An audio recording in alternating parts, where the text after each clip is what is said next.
Դատելով Հայաստանի գործող իշխանության ոչ վաղ անցյալի հայտարարություններից հայ-ադրբեջանական խաղաղության պայմանագիրը, պարոն նախագահ, պետք է դառնար մի շատ կարևոր անկյունաքարային փաստաթուղթ, դարակազմիկ փաստաթուղթ, որ առնվազն պետք է փոխեր մեր տարածաշրջանի մի քանի տասնյակ տարիների ապագան։ Ակնհայտ էր նաև, որ այդ փաստաթուղթն է դառնալու Նիկոլ Փաշինյանի 2026 թվականի նախընտրական քարոզչության հիմքը։ Սակայն հիմա խաղաղության պայմանագրի բանակցությունները ըստ էության կարող ենք արձանագրել, որ փակուղում են, չնայած տեքստը համաձայնեցված է, բայց ստորագրման մասին որևէ խոսք չկա, չնայած Նիկոլ Փաշինյանը ըստ էության համաձայնել է կատարել Ալիևի վերջին երկու պահանջները՝ փոխել Հայաստանի մայրօրենքը եւ լուծարել Մինսկի խումբը։ Ինչ է ձեր վերլուծություններով տեղի ունենում բանակցային կուլիսներում։ Չեմ կարծում, որ որևէ լուրջ բան տեղի ունենում, եթե չհամարենք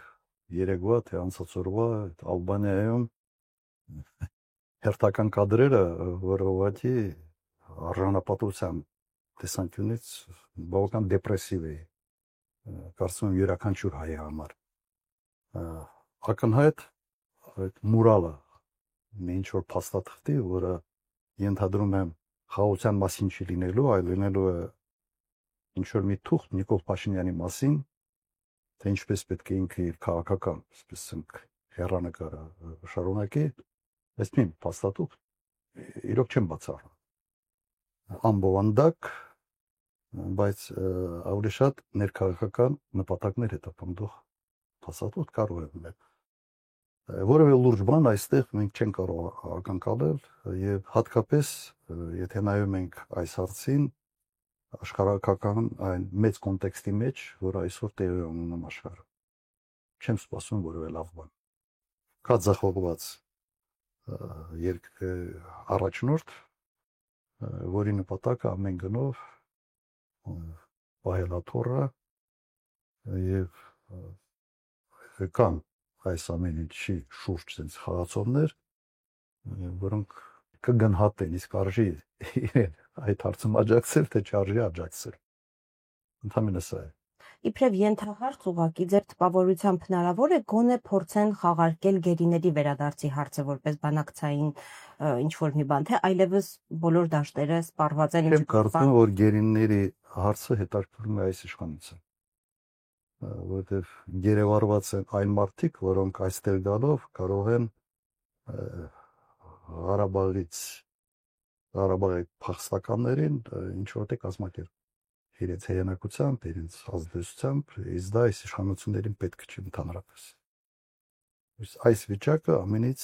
հարմար վիճակն է այս իշխանությունների համար։ Երբ որ ներկայացնում եք, որ սա խաղաղության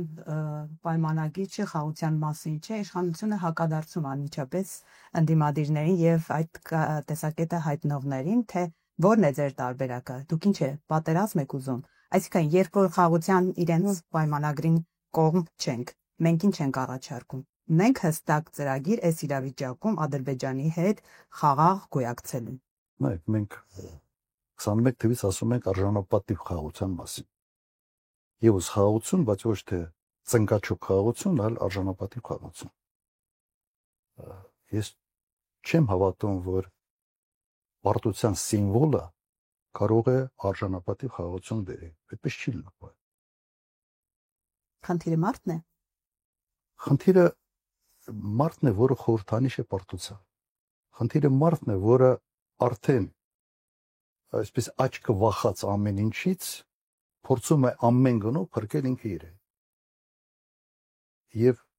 նման առաջնային մոտիվացիա ունեցող մարդը չի կարող մտածել պետության մասին, չի կարող մտածել ընդհանրապես ազգային շահերի մասին։ Խաղաղությունը բոլորս ենք ուզում, բայց կրկնում եմ, սուբյեկտը, որը դրանով զբաղվում է, ունի յուրի բան։ Իսկ մոտիվացիան յուրաքանչյուր մարդի համար առաջնային ինչով է այդ մարդը առաջնորդվում։ Իր առաջնահերթ մոտիվացիան ո՞րն է։ Չեք տեսնում ինչ է ուզում այս մարդը։ Ինչ է ուզում։ Ուզում է մի թուղթ Նիկոլ Փաշինյանի մասին։ Եվ դա խաղաղության հետ որևէ առնչություն չունի։